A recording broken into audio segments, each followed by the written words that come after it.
Hello student, welcome to AV institute. प्यारे बच्चों, आज हम करेंगे क्लास 6 के हिंदी के पार्ट 10 को। इस पार्ट का नाम है बच्चों क्या ऐसा नहीं हो सकता। इस पार्ट को हम करेंगे और इस पार्ट के हम प्रश्नोत्तरों को देखेंगे, जिससे कि आप ये प्रश्नोत्तर आसानी से याद कर पाए बच्चों। अब बिल्कुल भी वीडियो में देर न करते हुए बच्चों चलते हैं इस पार्ट के प्रश्नोत्तरों की ओर। बच्चों, इस पार्ट का जो प्रश्न क्रमांक 1 है वो है सही विकल्प चुनकर लिखिए।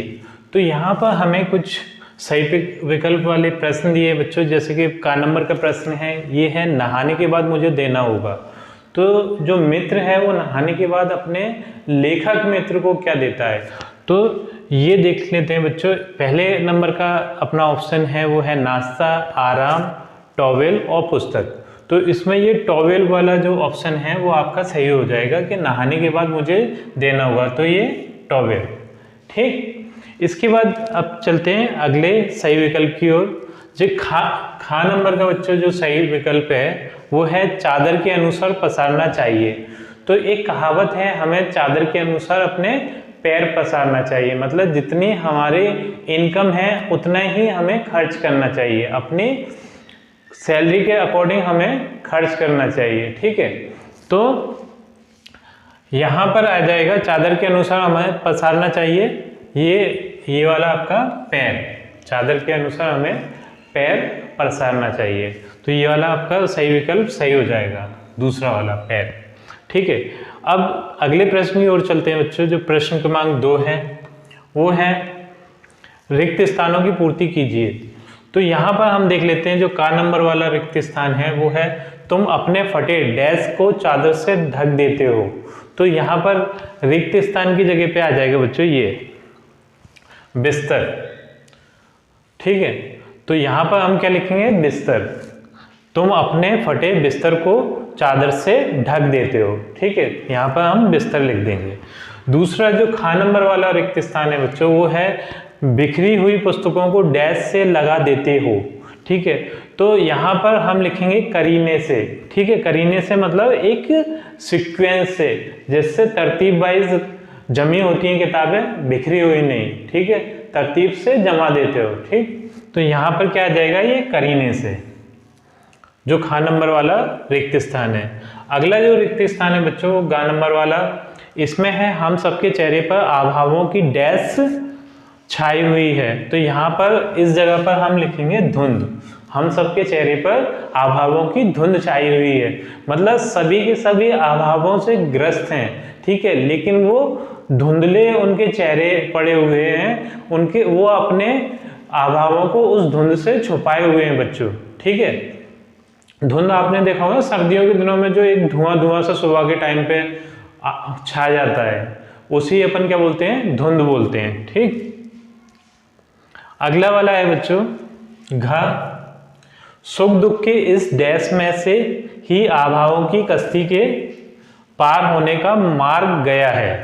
तो यहाँ पर हम रिक्त स्थान में भरेंगे बच्चों समंदर। सुख दुख के समंदर से में से ही अभावों की कश्ती के पार होने का मार्ग गया है। ठीक है, समंदर में से कश्ती कहाँ चलती है बच्चों, समंदर में। मतलब हमारी जिंदगी सुख दुखों में है। ठीक है, हमारी जिंदगी में सुख भी आते हैं और दुख भी आते हैं, लेकिन हमारा जो जीवन है वो एक समुद्र के रूप में है। ठीक है, तो और जिंदगी हमारी कैसी है, कश्ती के समान है। तो हमें सुख दुख के समुद्र को पार करके इस कश्ती को आगे बढ़ाना है। ठीक है, तो यहाँ पर क्या आ जाएगा, समंदर। अब चलते हैं अगले प्रश्न की ओर बच्चों। जो अगला प्रश्न है बच्चों, प्रश्न क्रमांक 3, वो है 1 या 2 वाक्यों में उत्तर दीजिए। तो यहाँ पर हो जाएगा धुंध से लेखक का क्या अभिप्राय है।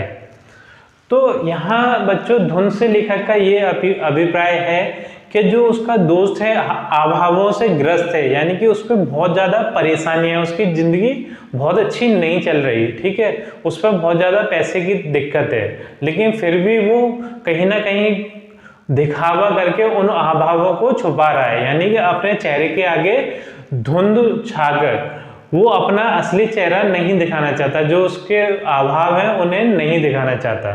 ठीक है, वो कुछ ना कुछ ऐसा करता है। ठीक है, तो तो इसका उत्तर आप इस तरीके से लिख देंगे बच्चों। उत्तर होगा, धुन से लेखक का यह अभिप्राय है कि अपनी कमियों के अंधकार की छाया प्रत्येक मनुष्य के चेहरे पर छाई हुई है, यानी कि सभी व्यक्ति अभावों से ग्रस्त हैं, सभी व्यक्तियों के जिंदगी में कुछ ना कुछ मुसीबतें हैं, ठीक है। अर्थात उन कमियों को किसी भी व्यक्ति के बाहरी चेहरे के हाव भाव से पहचाना जा सकता है, ठीक है। अगर वो धुंध हट जाए तो उन कमियों को हम उसके चेहरे से, क्योंकि ना अगर कोई व्यक्ति दुखी होता है तो उसके चेहरे के हाव भाव अलग होते हैं, और कोई व्यक्ति खुश होता है तो उसके चेहरे के हाव भाव अलग होते हैं। तो उसके चेहरे से हम ये जान सकते हैं कि ये व्यक्ति दुखी है और ये व्यक्ति सुखी है, तो उसके चेहरे के हाव भाव से हम पहचान सकते हैं बच्चों। तो अगले क्वेश्चन की ओर चलते हैं। ख नंबर का जो प्रश्न है बच्चों वो है, मित्र अपने फटे बिस्तर को कैसे छिपाता है। जब लेखक अपने मित्र के यहाँ गया था तो वो एक नई चादर के द्वारा अपने फटे हुए बिस्तर को छुपा रहा था, ठीक है। तो इसका उत्तर यही हो जाएगा। तो इसका उत्तर होगा बच्चों, मित्र अपने फटे बिस्तर को उजली चादर यानी एकदम साफ सुथरी चादर के द्वारा बिछाकर छिपाता है, ठीक है। मतलब उसका जो बिस्तर है, जो पलंग के ऊपर या फिर बेड पर जो गद्दा लगा हुआ है वो फटा हुआ है, ठीक है, लेकिन फिर भी उस पर उजली चादर, एकदम साफ सुथरी चादर बिछाकर उसे छुपाने की कोशिश करता है, जो उस लेखक उसका दोस्त है वो देख लेता है कि ये ऐसा कर रहा है, ठीक है।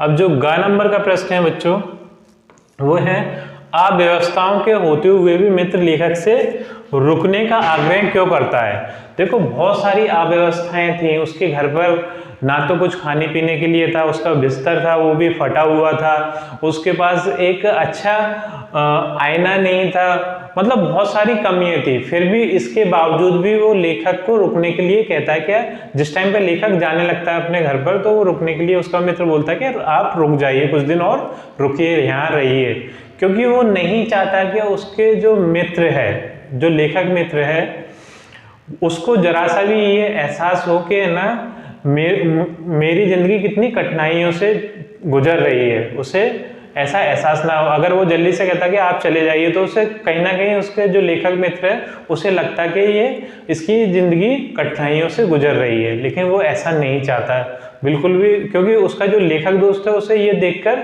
दुख पहुंचता, वो अपने दोस्त को दुखी नहीं देख सकता था, इसलिए वो उसको रुकने के लिए कहता है, ठीक है। तो अब इसका उत्तर देख लेते हैं बच्चों। इसका उत्तर आप किस तरीके से लिखेंगे।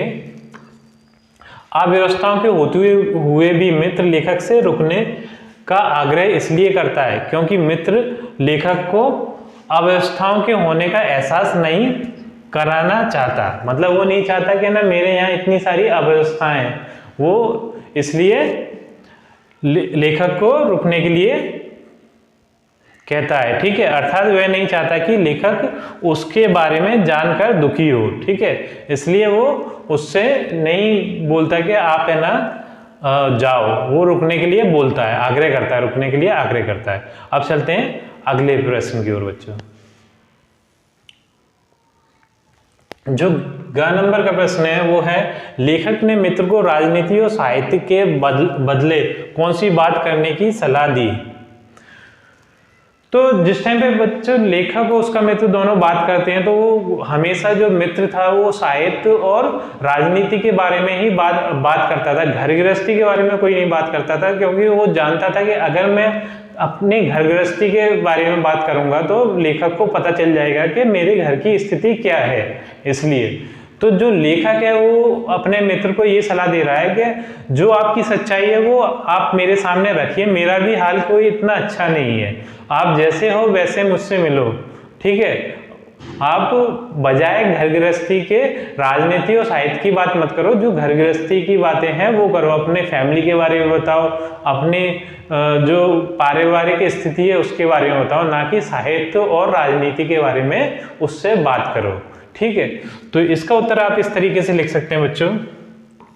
लेखक अपने मित्र को सलाह देता है कि वह राजनीति और साहित्य की बातें ना करे, मतलब राजनीति और साहित्य की बातें नहीं करे उसके सामने, ठीक है। उसे तो अपने बाल बच्चों से संबंधित घर और गृहस्थी की बातें करनी चाहिए, ये लेखक अपने मित्र को सलाह देता है बच्चों। अब चलते हैं अगले प्रश्न की ओर। अब जो प्रश्न क्रमांक 4 है वो है 4-5 वाक्यों में उत्तर लिखिए, यानी कि जो अब प्रश्न आने वाले हैं बच्चों उनके कहीं ना कहीं 4-5 वाक्यों में अपन को उत्तर देना है, मतलब उसके आंसर थोड़े से बड़े रहेंगे, ठीक है। तो देख लेते हैं क्या प्रश्न है का नंबर का। जो का नंबर का प्रश्न है बच्चों वो है लेखक के लिए मित्र किस तरह सुविधाएं जुटाता है, लिखिए। तो लेखक के लिए बच्चों बहुत सारी सुविधाएं जुटाता है। जब लेखक अपने मित्र के यहाँ जाता है तो वो नहाता है तो उसके लिए टॉवल की व्यवस्था करता है, ठीक है। घर पे खाने पीने के लिए कुछ नहीं था तो जल्दी से भागकर अपने पड़ोसी से मांग के लेके आता है या फिर ना बाजार से लेके आता है, ठीक है।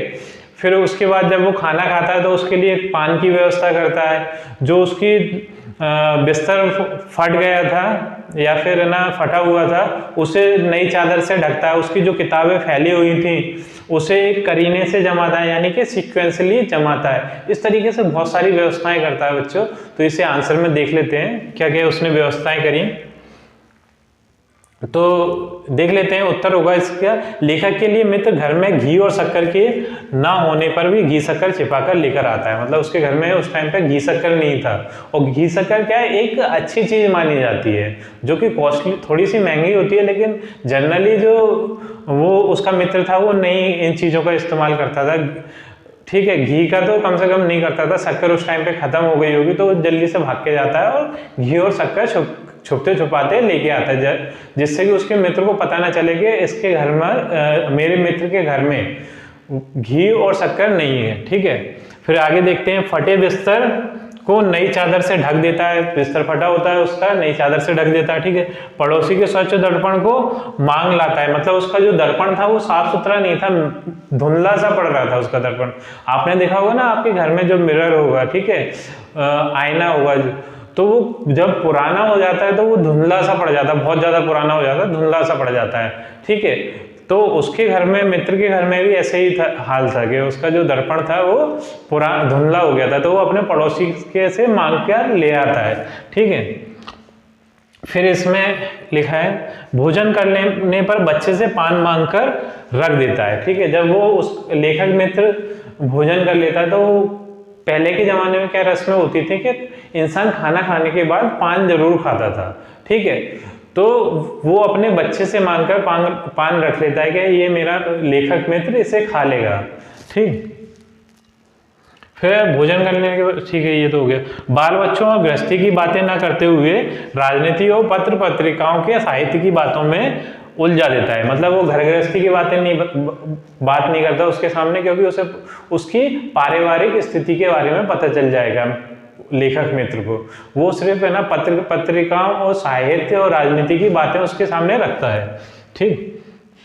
अब टूटे कप की चाय को स्वयं उठा लेता है, सही नए कप में लेखक को चाय देता है। अब है ना 2 कप आते हैं, एक कप उसमें से टूटा होता है, ठीक है, टूटा होता है तो वो खुद जल्दी से उस कप को उठा लेता है, जिससे कि लेखक के पास ना पहुंच जाए वो कप टूटा हुआ जो है, और जो नया कप अच्छा है उस कप को लेखक को देता है, क्योंकि उसके पास जो जितने भी कप थे उसमें से एक ही कप शायद अच्छा कप था और बाकी के टूटे हुए थे, इसलिए जो अच्छा वाला कप है वो लेखक को देता है, जिससे कि लेखक को पता ना चले कि जो पारिवारिक स्थिति है वो अच्छी नहीं है, ठीक है। इस तरह की अनेक सुविधाओं को जुटाता है, ठीक है। इस तरीके से प्रश्न का उत्तर कंप्लीट होता है बच्चों। अब चलते हैं अगले प्रश्न की ओर।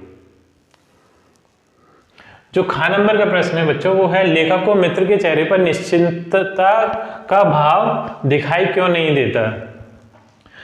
जब बच्चों निश्चिंतता मतलब होती है बेफिक्री, कोई फिक्र नहीं होना, कोई चिंता नहीं होना, लेकिन उसके साथ तो बहुत सारे अभाव जुड़े हुए थे, उसके जीवन में बहुत सारी कमियां चल रही थी, पैसे की तंगी थी बहुत ज्यादा, ठीक है। तो ऐसे में किसी इंसान के चेहरे पर निश्चिंतता के भाव कैसे देख सकते हैं बच्चों? जैसे हमें अपना एग्जांपल ले लें, जब हमारे पास पैसे की कमी आती है तो हमसे बहुत सारी चिंताएं जुड़ जाती हैं बच्चों, तो हमारे जो चेहरे पे अपने आप ही चिंता का भाव दिखने लगता है, ठीक है। लेकिन जब हमारे पास पैसा आता है, कोई परेशानी हमें नहीं होती, तब हमारे चेहरे पर निश्चिंतता का भाव आता है, ठीक है। अब चलते हैं इस प्रश्न के उत्तर की ओर बच्चों।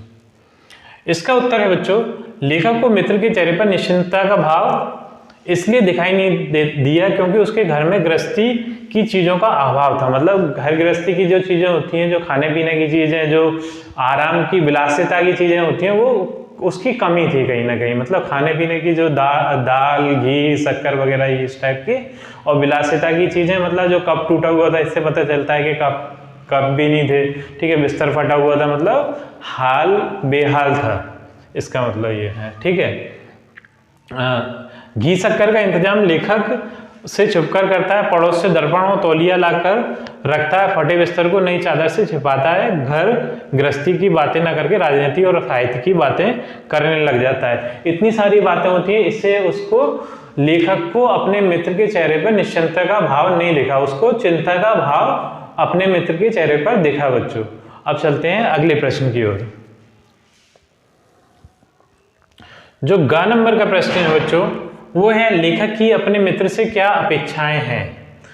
तो लेखक बच्चों अपने मित्र से ये चाहता है कि जो उसकी वास्तविकता है, उस वास्तविकता के साथ मेरा मित्र मुझसे मिले। भले ही है ना वो मुझे है ना नहाने के बाद तौलिया टॉवल दे चाहे ना दे, कोई दिक्कत नहीं, फटी हुई टॉवल दे दे मुझे, कोई दिक्कत नहीं है, लेकिन वो वास्तविकता के साथ मिले मुझसे, ठीक है। भले ही वो टूटे हुए कप में मुझे चाय दे दे, भले ही मुझे ना जो क्या कहते हैं उसके पास धुंधला सा दर्पण था उसमें मैं चेहरा देखूं, लेकिन वास्तविकता के साथ मुझसे मिले, ठीक है। ये जो उसकी वास्तविकता है, ये नहीं कि भाग के गए पड़ोसी के से कुछ मांग लाए, ठीक है, बाजार में से कहीं कुछ लेके आए, पान हो खाने के बाद ना हो, रूखी सूखी रोटी हो, कोई दिक्कत नहीं है, लेकिन जो वास्तविकता है उसके साथ मिले। मुझसे जो घर गृहस्थी की जो और बाल बच्चों की जो बातें हैं वो मेरे सामने करे, ना कि ये राजनीति और साहित्य की बातें करे मेरे सामने, ठीक है। ये वो चाहता है कि वास्तविक रूप से जैसा है उसका मित्र वैसे वो उससे मिले, ना कि एक वैसे चेहरे के साथ, मतलब जो दिखावे के साथ बोल सकते हैं, दिखावे के साथ ना मिले, ठीक है। तो अब देख लेते हैं इसका उत्तर। लेखक अपने मित्र से अपेक्षा करता है कि वह अपने फटे बिस्तर को वैसे ही बने रहने देता, टूटे हत्थे वाली कुर्सी पर ही लेखक को बैठने देता।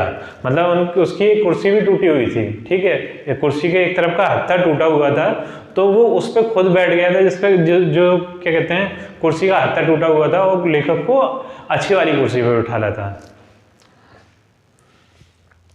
धुंधले दर्पण और फटे गंदे तौलिए को ही लेखक को नहाने के बाद बदन पोंछने के लिए देता, ठीक है। बाल बच्चों और गृहस्थी की बातें खुलकर करता, उजली चादर से बिस्तर को ढकने को तथा टूटे हत्थे वाली कुर्सी को बीच की दीवार न बनने देता। हृदय में बसे सच्चे प्रेम को इस बनावटी व्यवहार से ढकने न देता। मतलब जो उसका वास्तविक स्वरूप था वो उस वास्तविकता के साथ लेखक से मिलता। सीधी बात ये है बच्चों, ठीक है। अब चलते हैं अगले प्रश्न की ओर।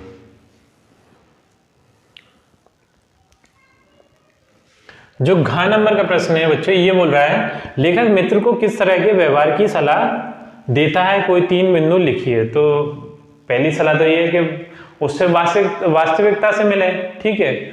दूसरी सलाह है कि वो राजनीति और ये साहित्य की बातें ना करे, घर गृहस्थी की बातें करे, ठीक है। और तीसरी ओर देख लेते हैं क्या सलाह दी है इसने।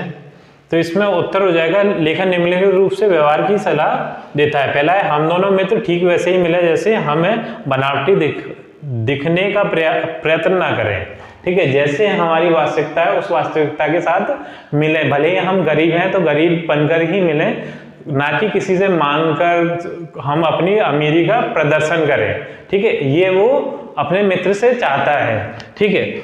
अगला पॉइंट क्या है, जैसी सूखी रोटी तुम खाते हो वैसी ही मुझे खिलाओ, राजनीति और साहित्य में मत उलझाओ, ठीक है।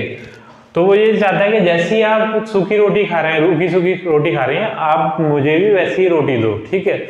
और मेरे सामने है ना राजनीति और साहित्य की बातें कर मुझे उलझाओ मत ही, ये लेखक अपने मित्र से चाहता है। ठीक है, अगला है, जिस फटे तौलिए से अपना शरीर पहुँचते हो उसी से मुझे भी अपना शरीर पहुँचने दो। ठीक, तो जो तौलिया से तुम इस्तेमाल करते हो वही मुझे भी दो, ऐसा नहीं है कि मेरे लिए अच्छी लेके आओ। ठीक है, जो फटी हुई तौलिया है तुम्हारे पास, जो तुम इस्तेमाल करते हो वही मुझे दो। ठीक है, तो इस प्रकार से ये उत्तर हो जाता है बच्चों। अब अगले प्रश्न की ओर चलते हैं। प्रश्न क्रमांक 5 है, सोचिए और बताइए। तो इसमें का नंबर का जो प्रश्न है वो है, अपने लिए कष्ट उठाकर व्यवस्था जुटाते अपने मित्र को देखकर आपके मन में कैसे विचार उत्पन्न होंगे। भैया अगर कोई मित्र है मेरा, ठीक है, मैं अपनी बात कर रहा हूँ, जो आपके विचार होंगे वो आप भी रख सकते हैं कि मेरा मित्र है कोई इस तरीके से परेशानी में है और वो इस तरीके से मेरे सामने दिखावा कर रहा है। ठीक है, अच्छा होने का कि मेरी जिंदगी तो बहुत अच्छी चल रही है। ठीक है, तो मुझे वास्तविकता में बहुत ज़्यादा दुख होगा। पहली बात तो कि बहुत ज़्यादा दुख होगा कि मेरा मित्र इस तरीके से दुखी जीवन जी रहा है। और दूसरी बात ये है कि मुझसे थोड़ी बहुत जो मदद बनी पड़ेगी वो मैं उसकी ज़िंदगी में थोड़ा सुधार करने की कोशिश करूँगा। और तीसरी बात ये है, मैं चाहूँगा जो उसकी वास्तविकता है, जिस तरीके से लेखक हमारा चाहता है कि जो उसकी वास्तविकता है वो अपनी उसी वास्तविकता के साथ मुझसे मिले, ना कि दिखावे के साथ। ये 2-3 चीज़ें हैं जो मैं सोचता अपने उस मित्र के बारे में जो परेशान हाल ही में है और वो दिखावा कर रहा है अच्छा उसके जीवन के बारे में। ठीक है, तो देख लेते हैं इसका उत्तर क्या है बच्चों। उत्तर कुछ अलग हो सकता है लेकिन मेरे विचार अलग थे। तो ये अपने लिए कष्ट उठाते हुए व्यवस्था जुटाने में लगे मित्र को देखकर मेरे मन में यह विचार आता कि मेरा मित्र मेरे सामने वास्तविकता का व्यवहार करे, ना कि किसी प्रकार के दिखावे का, क्योंकि वास्तविकता में जो प्रेम भाव है वह दिखावे में नहीं है। बिल्कुल बात सही है कि वास्तविकता में जो प्रेम भाव है वो दिखावे में नहीं है, क्योंकि दिखावे में हमेशा कष्ट होता है दोनों ही तरफ से। अगर है ना वो दिखावे के लिए महंगी महंगी चीजें लेके आएगा तो कहीं ना कहीं वो उस पर उधारी हो जाएगी। ठीक है, तुम्हारे ऊपर वो पैसा तो खर्च कर देगा लेकिन वो बाद में बहुत ज्यादा परेशान हो जाएगा। लेकिन अगर वो वास्तविकता के साथ मिलेगा उस पर कोई उधारी नहीं आएगी, कोई टेंशन नहीं होगी। ठीक है, तो जो वास्तविकता में प्रेम है वो दिखावे में नहीं है बच्चों। ठीक है, अब चलते हैं अगले प्रश्न की ओर। जो खा नंबर का प्रश्न है बच्चों वो है, मित्र अपने फटे बिस्तर को चादर से क्यों छिपाने का प्रयास करता है। तो भैया वो यही सोचता है जो मित्र है कि मेरे दोस्त को है ना कहीं ऐसा ना हो कि मेरा फटा हुआ बिस्तर दिख जाए और उससे दुख पहुंचे कि मेरे हाल बेहाल है। ठीक है, मेरा हाल अच्छा नहीं है। ठीक है, मुझसे ना हालचाल कैसे हैं, हम कहते हैं बहुत बढ़िया एकदम मस्त। तो वो यही चाहता है कि ना मेरा जो फटा हुआ बिस्तर देखकर मेरा मित्र कहीं दुखी ना हो जाए, वो ये ना सोचने लगे कि ना मेरा जो मित्र है उसकी जिंदगी अच्छी नहीं चल रही, वो कष्ट में उसकी जिंदगी निकल रही है। ठीक है, तो इसका हम उत्तर देख लेते हैं बच्चों क्या दिया है। उत्तर इस तरीके से, मित्र अपने फटे बिस्तर को चादर से छिपाने का प्रयास करता है ताकि उसकी असल स्थिति का आभास लेखक को ना हो सके। ठीक है, मतलब वही है कि असल चीज है वो सामने ना आ जाए। मित्र की अभावों भरी गृहस्थी का आभास लेखक को होगा तो उसे कष्ट होगा। हाँ, उसे उसकी वास्तविकता पता चलेगी तो लेखक दुखी होगा कि हालांकि उसे पता सब कुछ चल रहा था, उसने सब कुछ देख लिया था, लेखक ने उसका फटा हुआ बिस्तर भी देख लिया था, उसकी टूटी हुई कुर्सी भी देख ली थी, उसका घी और शक्कर लेकर आना भी देख लिया, सब कुछ देख रहा था, सब कुछ समझ रहा था, लेकिन वो बोल कुछ नहीं रहा था क्योंकि वो भी सोच रहा था कहीं ऐसा ना हो मैं अगर बोलूं तो है ना मेरे मित्र को हो सकता है दुख पहुंचे। वो दोनों एक दूसरे की बहुत ज्यादा फिक्र करते थे, सच्चे दोस्त थे एकदम। ठीक है, बेस्ट फ्रेंड वाले। अगला देख लेते हैं बच्चों, भाषा की बात। भाषा की बात में प्रश्न क्रमांक 1 है, ये है निम्नलिखित शब्दों का शुद्ध उच्चारण कीजिए और लिखिए। तो शुद्ध उच्चारण करके मैं बता देता हूं बच्चों, लिखकर आप देख लीजिएगा। ठीक है, तो शुद्ध उच्चारण में देख लेते हैं। पहला जो शब्द है वो है स्वागत। ठीक, दूसरा है व्यवस्था, तीसरा है दृष्टि, चौथा है निर्निमेष, पांचवा है निश्चिंतता। ठीक है, इस तरीके से इसका शुद्ध उच्चारण होगा बच्चों, और लिखकर आप देख लीजिएगा जिससे कि कभी भी ये शब्द आए तो आप में आपकी वर्तनी में गलती ना हो। ठीक, अब चलते हैं अगले प्रश्न की ओर बच्चों। ये है प्रश्न क्रमांक 2, वो है निम्नलिखित शब्दों की सही वर्तनी लिखिए।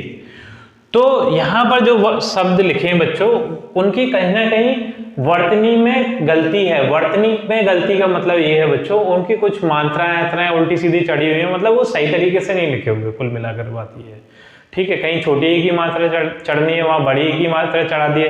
कहीं आ की मात्रा आनी है, वहां लगाई नहीं है। कहीं आधा अक्षर आना है, वहां दूसरा कोई अक्षर लिख दिया। तो इस तरीके से कुछ ना कुछ वर्तनी की गलती है। तो देख लेते हैं सही वर्तनी वाले शब्द। जैसे राजनीति, तो राजनीति में बच्चों ये देखो ये गलती है। इन्होंने बड़ी ई की मात्रा लगा दी है, लेकिन इसमें क्या लगेगी, छोटी ई की मात्रा। इस तरीके से राजनीति लिखा जाएगा। दूसरा है अवकाश, ठीक है। अवकाश नहीं होता, ये होता है अवकाश। अवकाश मीन्स छुट्टी।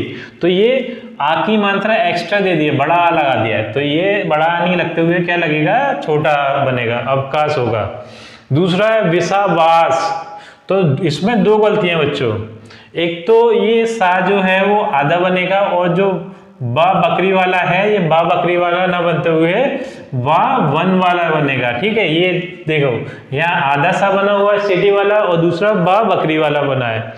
अब लिखा है दृष्टि, तो दृष्टि में ये गलती है। देखो एक तो गलती ये है कि ये सिटी वाला सा बना दिया इन्होंने, और दूसरी गलती ये है बच्चों कि ये बड़ी ई की मात्रा लगा दी है। तो इसमें क्या होगा कि सा षटकोण वाला बनेगा ये, और छोटी ई की मात्रा लगेगी। तो ये वाला जो है दृष्टि वो सही लिखा हुआ है। तो इस तरीके से आप ये अपने वर्तनी वाला क्वेश्चन कर सकते हैं बच्चों। चलते हैं अब अगले प्रश्न की ओर।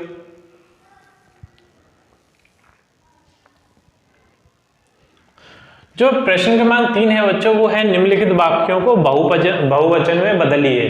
तो एक वचन और बहुवचन, जहां एक व्यक्ति या वस्तु का इस्तेमाल होता है, वहां क्या होता है बच्चों, एक वचन, मतलब कर्ता जो हमारा है वो एक हो तो एक वचन, और एक से ज्यादा है तो वो बहुवचन में आएगा। तो देख लेते हैं, एक वचन को बहुवचन में बदल देते हैं, ठीक है। तो जो का नंबर का है हमारा एक वचन का वाक्य, वो है बालक स्कूल जा रहा है। बालक यहाँ कर्ता एक है, बालक, ठीक है। इसे हम बहुवचन में बदलेंगे, तो इसका बहुवचन क्या होगा, बालक स्कूल जा रहे हैं, ठीक है।